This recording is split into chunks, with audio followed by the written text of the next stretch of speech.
Hello and welcome to our channel knowledge arc. इस series में हम करने वाले हैं भारतीय अर्थव्यवस्था के वो क्वेश्चंस जो पहले यूपीएससी सिविल सर्विस परीक्षा में आ चुके हैं। इस सीरीज़ में ये हमारा दूसरा भाग है, तो चलिए शुरू करते हैं। पहला क्वेश्चन है हमारा, what is the aim of programme Unnat Bharat अभियान। तो क्वेश्चन है हमारा, उन्नत भारत अभियान का उद्देश्य क्या है। इस क्वेश्चन के आंसर ऑप्शन पढ़ने से पहले हम इस स्कीम के बारे में जान लेते हैं। तो इस स्कीम के अंदर जो मुख्य उद्देश्य है हमारा, इसके अंदर हायर एजुकेशनल इंस्टीट्यूशंस जो हैं उनको हमें कनेक्ट करना है लोकल कम्युनिटीज़ के साथ। लोकल कम्युनिटीज़ कहाँ की, ग्रामीण क्षेत्रों की लोकल कम्युनिटीज़ के साथ में हमें हायर एजुकेशनल इंस्टीट्यूशंस को कनेक्ट करना है। और किस तरह के higher educational institutes, IIT, NIT, Indian institute of science education and research, इस तरह के इंस्टीट्यूशंस को लोकल कम्युनिटीज़ के साथ कनेक्ट करना है हमें उन्नत भारत अभियान के अंदर। अब इसका उद्देश्य क्या है और इनको कनेक्ट ही क्यों करना है। कनेक्ट इसलिए करना है ताकि ये जो इंस्टीट्यूशंस हैं जो कि रिसर्च वर्क में लगे होते हैं वो ग्रामीण क्षेत्रों में जाएं और केस बाय केस वहाँ की डेवलपमेंट नीड को समझें और ये जानें कि किस एरिया में, किस बैकग्राउंड में किस तरह की डेवलपमेंट प्रोजेक्ट्स की आवश्यकता है और वो फीडबैक गवर्नमेंट को दें या ऐसे लोकलाइज सॉल्यूशन ढूंढें जिससे उन एरियाज़ का डेवलपमेंट बहुत अच्छी तरह से हो सके। तो उन्नत भारत अभियान जो है हमारी, वो किस मिनिस्ट्री के अंदर आती है, वो आती है हमारी ministry of human resource and development के अंदर। इस मिनिस्ट्री के जो हमारे मिनिस्टर हैं वह है श्री रमेश पोखरियाल जी। श्री रमेश पोखरियाल जी कैबिनेट मिनिस्टर हैं और इस मिनिस्ट्री का नाम में भी बदल करके मिनिस्ट्री ऑफ एजुकेशन रख दिया गया है। तो अब इस क्वेश्चन के आंसर्स पढ़ लेते हैं। पहला इसका ऑप्शन है अचीविंग 100% लिटरेसी बाय प्रोमोटिंग। देखिए, हमने लाइन को सिर्फ इतना ही पढ़ा और हमें पता लग गया कि ये लाइन जो हमें कह रही है वो कह रही है कि इस स्कीम का जो यूज़ है वो है 100% लिटरेसी के लिए, जो कि बिल्कुल सही नहीं है। हमें उन्नत भारत अभियान हमें लाना है इसलिए ताकि हम लोकल एरिया की डेवलपमेंट नीड को समझ सकें। तो ये हमारा ऑप्शन जो है वो गलत हो गया। अब हम पढ़ लेते हैं सेकंड ऑप्शन में, connecting institution of higher education with local communities to address development challenges through appropriate technologies. तो देखिए, ये बिल्कुल सही है इसका आंसर। हमें हायर एजुकेशनल इंस्टीट्यूट्स को कनेक्ट करना है लोकल कम्युनिटीज़ के साथ में ताकि वहाँ की जो लोकल डेवलपमेंट की ज़रूरतें हैं उनको समझा जा सके और उनको सॉल्व किया जा सके। तो नेक्स्ट क्वेश्चन की तरफ चलते हैं। नेक्स्ट क्वेश्चन है हमारा, broad based trade and investment agreement BTIA is sometimes seen in news in the context of negotiation held between India and। तो इस क्वेश्चन का आंसर है हमारा, देखिए आंसर जानने से पहले हम ये देख लेते हैं कि BTIA है क्या। BTIA बेसिकली एक फ्री ट्रेड एग्रीमेंट है जो कि इंडिया और यूरोपियन यूनियन के बीच में साइन होना है। ये जो फ्री ट्रेड एग्रीमेंट है इसके जो नेगोशिएशन चल रही हैं वो 2007 से चल रही हैं और इसके करीब 16 से 17 राउंड ऑफ टॉक्स हो चुके हैं। इस पर अभी कुछ पॉइंट्स पर कंसेंसस नहीं बन पाई है। इसका जो लास्ट राउंड हुआ था वो जुलाई 2020 के अंदर हुआ था और ये काफ़ी लंबे टाइम बाद इसका जो दोबारा शुरू हुआ टॉक्स, वो काफ़ी लंबे टाइम बाद शुरू हुए जो कि बीच में रुक गए थे। तो हमने इस क्वेश्चन का आंसर जान लिया इस क्वेश्चन का आंसर है हमारा option number A, European union.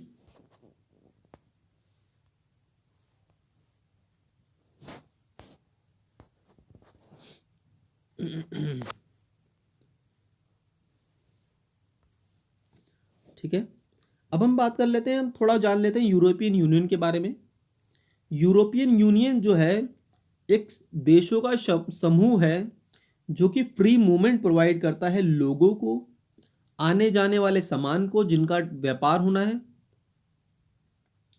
Services को और मुद्रा को। ये बेसिकली एक देशों का समूह है जिसके कुल मिला के 27 सदस्य हैं। इसका हेडक्वार्टर ब्रुसेल्स बेल्जियम के अंदर है और जीडीपी इसकी करीब 18.8 ट्रिलियन यूएस डॉलर्स है। और ये 2018 के फिगर्स में आपको दे रहा हूँ। वहाँ की जो जीडीपी पर कैपिटा इनकम है नॉमिनल बेसिस में वो है 34,960 यूएस डॉलर्स। वहाँ का जो ट्रेड है बेसिकली यूरोपियन यूनियन का, वो वर्ल्ड जीडीपी का करीब करीब 22% है। यूरोपियन यूनियन की जो करेंसी है वो है यूरो। यूरो यूरोपियन यूनियन के 27 देशों में से 19 देशों की ऑफिशियल करेंसी है। यूरोपियन यूनियन के अंदर 447 मिलियन लोग रहते हैं। आखिरी जो इसमें एंट्री हुई थी वो हुई थी 2013 के अंदर। क्रोएशिया ने यूरोपियन यूनियन को ज्वाइन किया था। और लास्ट जो एग्जिट है वो यूनाइटेड किंगडम ने जनवरी 2020 के अंदर यूरोपियन यूनियन को लीव किया है। तो इस क्वेश्चन का आंसर हमारा हो गया। इसको अब हम रब करते हैं और नेक्स्ट क्वेश्चन की तरफ मूव करते हैं। Consider the following statement. तो इस क्वेश्चन के अंदर हमें कुछ स्टेटमेंट्स दी गई हैं। इन स्टेटमेंट्स को हमें पढ़ना है और जज करना है कि इनमें से कौन सी स्टेटमेंट सही है। तो पहला हमारा स्टेटमेंट है, India has ratified the trade facilitation agreement. तो इस लाइन से हमें एक टर्म समझ में आया मोटा मोटा, trade facilitation agreement of WTO। तो इस क्वेश्चन का आंसर जानने से पहले हम ये समझ लेते हैं कि TFA है क्या। तो देखिए बेसिकली TFA एक WTO में क्या हुआ था, बाली इंडोनेशिया के अंदर एक 9th मिनिस्ट्रियल कॉन्फ्रेंस चल रही थी 2013 के अंदर। 20 सालों के नेगोशिएशंस के बाद एक एग्रीमेंट तैयार किया, एक ट्रेड एग्रीमेंट तैयार किया जो कि 160 कंट्रीज़ ने ओपन इनविटेशन था 160 कंट्रीज़ को कि वो कि वो आएँ इस ट्रेड फैसिलिटेशन एग्रीमेंट को ज्वाइन करें। और देखिए ये एक तरह का ट्रेड एग्रीमेंट इन्होंने ऑफ़र कर दिया था। और ये कहाँ दिया गया था ऑफ़र, ये कहाँ हुआ था, बाली इंडोनेशिया में हुआ था। अब देखिए हमने इतना इसके बारे में बात कर लिया कि बेसिकली ट्रेड के लिए एग्रीमेंट था बाली में, और बाली इंडोनेशिया के अंदर 2013 में ऑफ़र किया गया था। तो अब पहला स्टेटमेंट तो इसी के अकॉर्डिंग ये बिल्कुल सही है। ये WTO का ही एक WTO के अंदर ही एक एग्रीमेंट एक तैयार हुआ 20 सालों के नेगोशिएशंस के बाद। तो पहला स्टेटमेंट हमारा बिल्कुल ठीक है। अब आते हैं सेकंड ऑप्शन की तरफ। TFA is a part of WTO's Bali ministerial package of 2013। तो ये भी बिल्कुल ठीक है। 9th मिनिस्ट्रियल कॉन्फ्रेंस हुई थी बाली के अंदर, उसके अंदर WTO के पैकेज का ही ये पार्ट था। अब हम देख लेते हैं थर्ड ऑप्शन की तरफ। TFA came into the force in January 2016। तो ये हमारी स्टेटमेंट है, ये स्टेटमेंट हमारी गलत है। जो TFA है वो हमारा फोर्स में आया था 2014 के अंदर। तो इस क्वेश्चन का आंसर है हमारा फर्स्ट एंड सेकंड। ये किस ऑप्शन में दिया हुआ है, ये ऑप्शन नंबर 1 है हमारा। ऑप्शन नंबर 1 हमारा सही आंसर है। तो अब हम बात कर लेते हैं, इस क्वेश्चन में जिक्र हुआ है एक कंट्री का, इंडोनेशिया का। बाली अ, जो है इंडोनेशिया के अंदर है। इंडोनेशिया के बारे में बात करें तो इंडोनेशिया साउथ ईस्ट एशिया का एक देश है, जो कि इंडियन ओशन और पैसिफिक ओशन का पार्ट है। इंडोनेशिया आबादी के हिसाब से चौथा दुनिया का सबसे बड़ा देश है और एरिया के हिसाब से 14th नंबर पर सबसे बड़ा देश है। इंडोनेशिया जो है वो 17,000 आइलैंड का समूह है, जिसकी कैपिटल जो है, जिसकी राजधानी जकार्ता है और प्रेसिडेंट जोको विडोडो है। देखिए, ये जो मैं आपको फैक्ट्स बता रहा हूँ वो यूपीएससी के लिए नहीं बता रहा हूँ, लेकिन बैंक्स एग्ज़ाम हो गए, हमारा एसएससी एग्ज़ाम हो गया, पुलिस एग्ज़ाम्स हो गए, यहाँ पर तो ये फैक्ट्स काम आते हैं। लेकिन यूपीएससी अगर आपने एग्ज़ाम देना है तो इन पे क्वेश्चन डायरेक्ट नहीं आएगा, लेकिन इन क्वेश्चन के जो डेटा मैं आपको दे रहा हूँ उनको आप आंसर राइटिंग में यूज़ कर सकते हो मेंस के अंदर।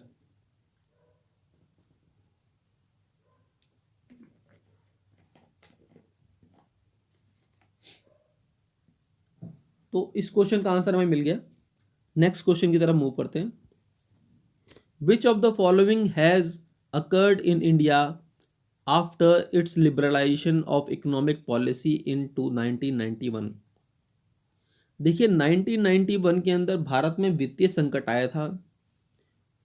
वित्तीय संकट के बाद में उसका सॉल्यूशन ये निकाला गया कि भारत ने, मनमोहन सिंह जी जब वित्त मंत्री थे तो एलपीजी रिफॉर्म्स लाए थे, लिबरलाइजेशन, प्राइवेटाइजेशन और ग्लोबलाइजेशन। इन तीनों रिफॉर्म्स के आने के बाद हमसे ये पूछा जा रहा है इस क्वेश्चन में कि लिबरलाइजेशन पॉलिसी जब भारत सरकार 1991 में लेकर आई तो उसके क्या इम्पैक्ट हुए। तो पहला स्टेटमेंट हमें पूछ कहता है, share of agriculture in GDP increase enormously.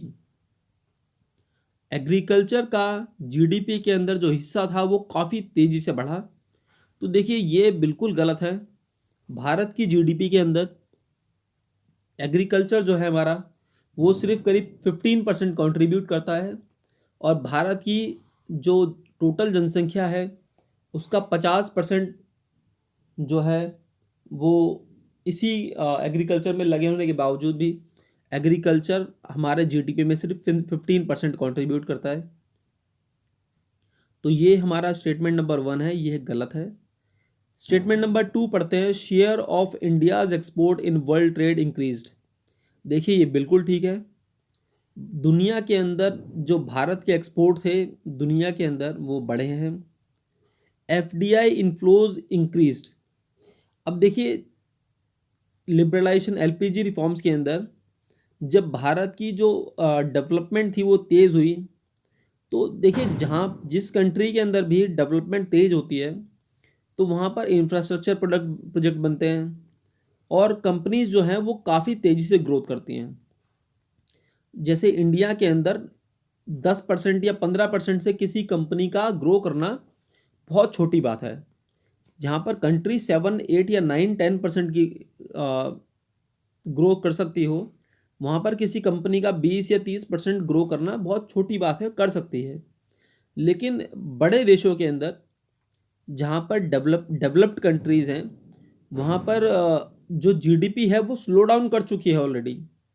हमारी जो जीडीपी है, जो हमारी इकोनॉमी है वो बूम पे है और इंजन जो है वो गर्म है। और वहाँ के जो इंजन्स होते हैं, इकोनॉमी इंजन्स हैं, या यूएसए के और इंग्लैंड के, वहाँ के इकोनॉमी इंजन्स करीब करीब ये मान के चलें ठंडे पड़ रहे हैं अब धीरे धीरे। तो जब वहाँ के लोग ये देखते हैं कि इंडिया के अंदर ग्रोथ काफ़ी अच्छी है और वहाँ की कंपनीज अच्छा इंप्रूव करेंगी आगे जा कर के, तो वो पैसा इंडिया की कंपनीज में डालते हैं। वो पैसा एफडीआई के ज़रिए भारत में आता है। और ये बिल्कुल सही बात है कि स्टेटमेंट नंबर 3 के अंदर कि 1991 के बाद से भारत में एफडीआई का जो वो था, एफडीआई आना भारत के अंदर बढ़ गया। स्टेटमेंट नंबर 4 के बारे में बात करते हैं। India's foreign exchange reserve increased enormously. देखिए बिल्कुल ठीक बात है। भारत के अंदर जो विदेशी मुद्रा है 1991 के बाद से वो बढ़ी है।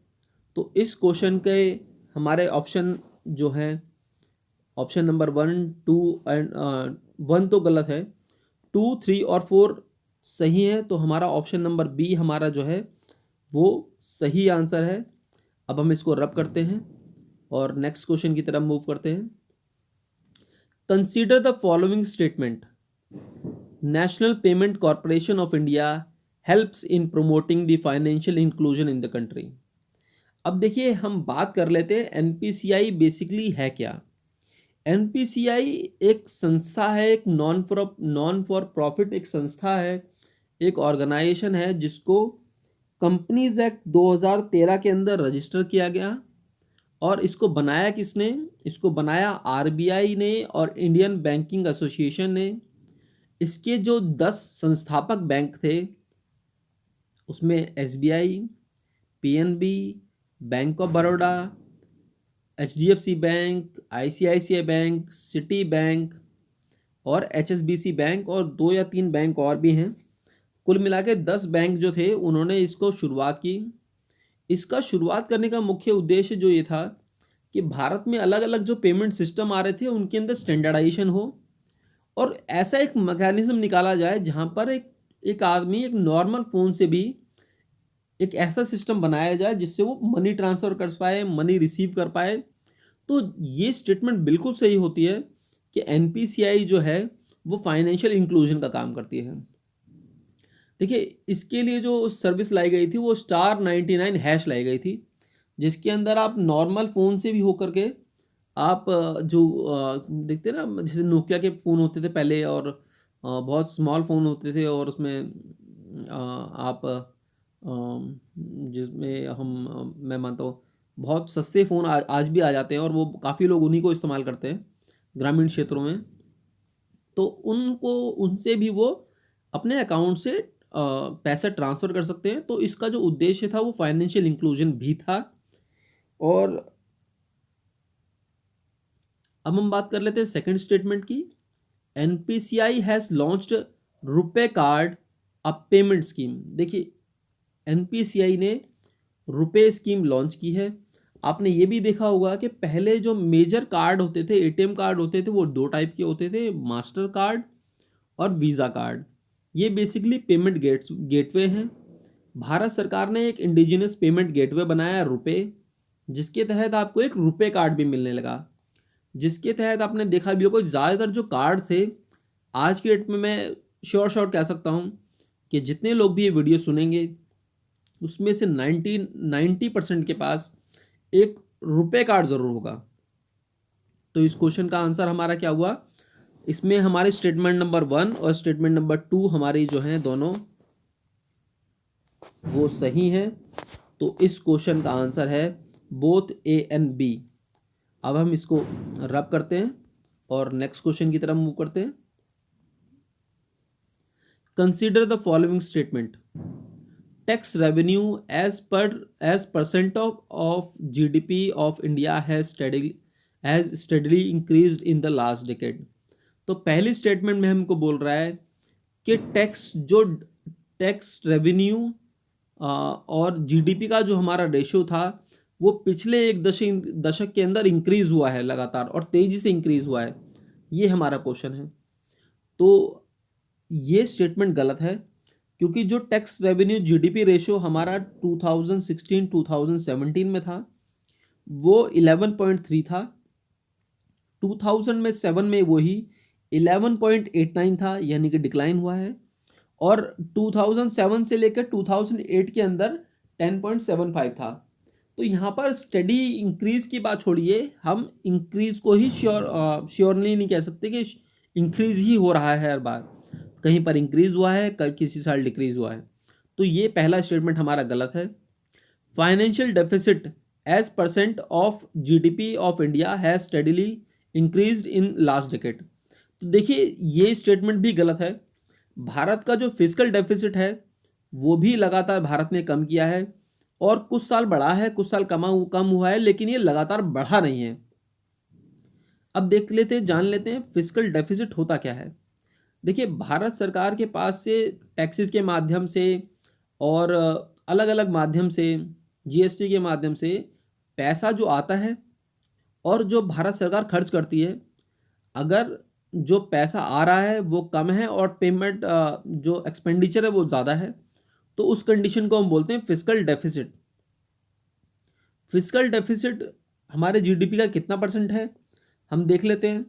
2013-14 के अंदर ये हमारी जीडीपी का 4.5% था और 2008-9 के अंदर ये 6% था। तो इंक्रीज की छोड़िए, यहाँ तो डिक्रीज हुआ है, ठीक है। और स्टडीली इंक्रीज की बात हम छोड़ ही देते हैं। तो इस क्वेश्चन का आंसर है हमारा option number D, neither one one nor two. अब चलते हैं नेक्स्ट क्वेश्चन की तरफ। With reference to national investment and infrastructure fund which of the following statement is correct. तो नीचे national investment and infrastructure fund के बारे में कौन सी स्टेटमेंट गलत है।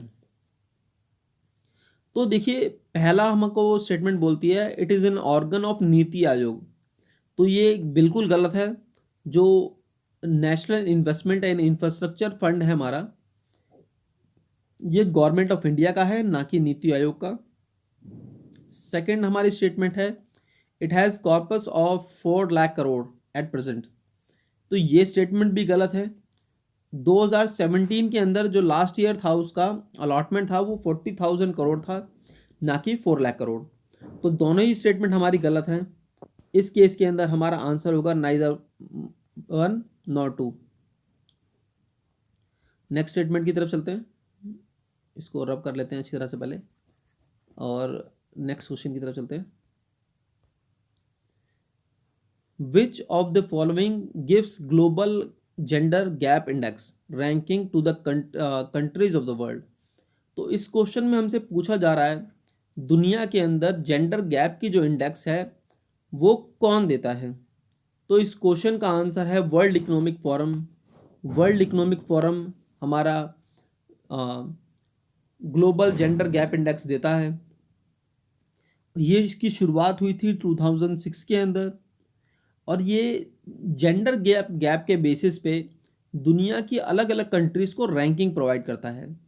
अगर किसी कंट्री का स्कोर 1 है तो वहाँ पर जेंडर गैप मेल और फीमेल के अंदर बिल्कुल नहीं है और वहाँ पर मेल फीमेल पैरिटी होगा या इक्विलिब्रियम या फिर इक्वल स्टेटस मेल और फीमेल को दिया जा रहा है। लेकिन ऐसा बिल्कुल नहीं है कि किसी कंट्री में ऐसा अचीव हो पाया हो अभी तक। अब हम बात कर लेते हैं वर्ल्ड इकोनॉमिक फोरम की। वर्ल्ड इकोनॉमिक फोरम के 153 मेंबर्स हैं और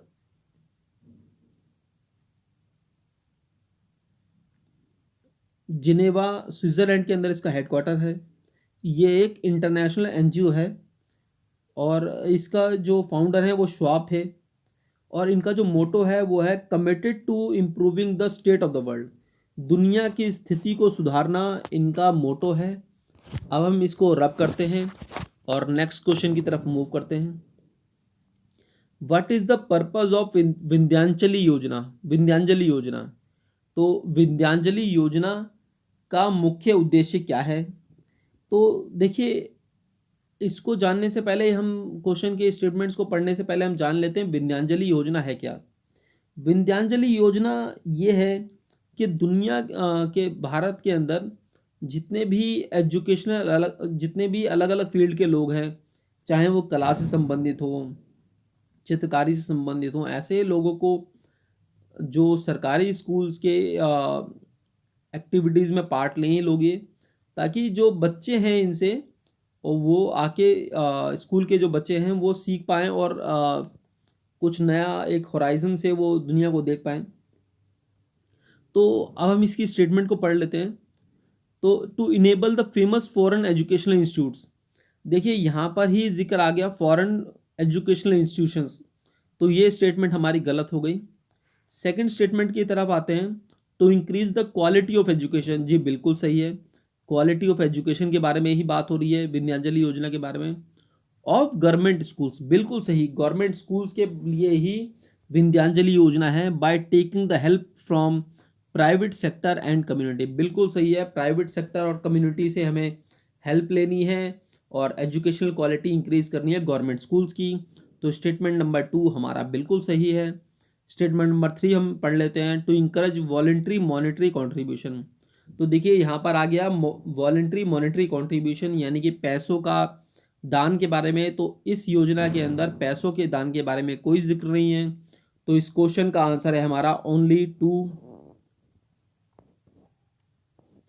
इस क्वेश्चन का आंसर है ऑप्शन नंबर ए, ओनली 2। अब हम इसको रब करते हैं और नेक्स्ट क्वेश्चन या और हमारे दिन के आखिरी क्वेश्चन की तरफ मूव करते हैं। हमारा आखिरी क्वेश्चन है हमारा ग्लोबल इंफ्रास्ट्रक्चर फैसिलिटी।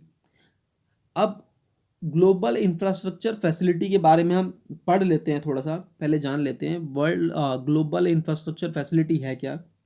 ये एक फंड है वर्ल्ड बैंक का और ये फंड प्रोवाइड करेगा इंफ्रास्ट्रक्चर प्रोजेक्ट को फंड प्रोवाइड करेगा। और किस तरह के प्रोजेक्ट होने चाहिए? वो बैंकेबल प्रोजेक्ट होने चाहिए, यानी कि ऐसे प्रोजेक्ट जहाँ से इन्वेस्ट किया गया पैसा मिले, आपको वापस मिले और आपकी जो इन्वेस्टमेंट है वो आपके लिए अच्छी यील्ड प्रोवाइड करे। अब ये जो वर्ल्ड इंफ्रास्ट्रक्चर फैसिलिटी है वो कोऑपरेट करेगा, कोलैबोरेट करेगा दुनिया की और मल्टीनेशनल ऑर्गेनाइजेशन के साथ में और अदर ऑर्गेनाइजेशन के साथ भी कोलैबोरेट कर सकता है। और इनका जो फंड प्रोवाइड करेंगे ये किस तरह की कंट्रीज़ को प्रोवाइड करेंगे? ये इमर्जिंग और डेवलपिंग कंट्रीज़ को प्रोवाइड करेंगे। तो हमने पढ़ लिया, समझा थोड़ा उसका ग्लोबल इंफ्रास्ट्रक्चर फैसिलिटी के बारे में। अब हम देख लेते हैं इसकी स्टेटमेंट। तो पहला स्टेटमेंट है हमारा आसियान इनिशिएटिव। तो देखिए अभी हमने बात की थी, ये इनिशिएटिव है world trade organisation world bank का। तो ये आसियान जो स्टेटमेंट नंबर 1 है ये गलत हो जाएगा। स्टेटमेंट नंबर 2 है world bank collaboration that facilitates the preparation and structuring of complex infrastructure public private partnership to enable the private sector and institutional investor capital. तो यही इसका आंसर है। वर्ल्ड बैंक जो है वो कोलैबोरेट करेगा प्राइवेट सेक्टर को पब्लिक प्राइवेट पार्टनरशिप के तहत हमारे स्ट्रक्चर को इंफ्रास्ट्रक्चर प्रोजेक्ट्स को कंप्लीट करने के लिए। तो यही हमारा आंसर है। आंसर नंबर हमारा क्या है? ऑप्शन नंबर 2 हमारा सही आंसर है। तो नेक्स्ट क्वेश्चन की तरफ इसको रब करते हैं और नेक्स्ट क्वेश्चन की तरफ चलते हैं।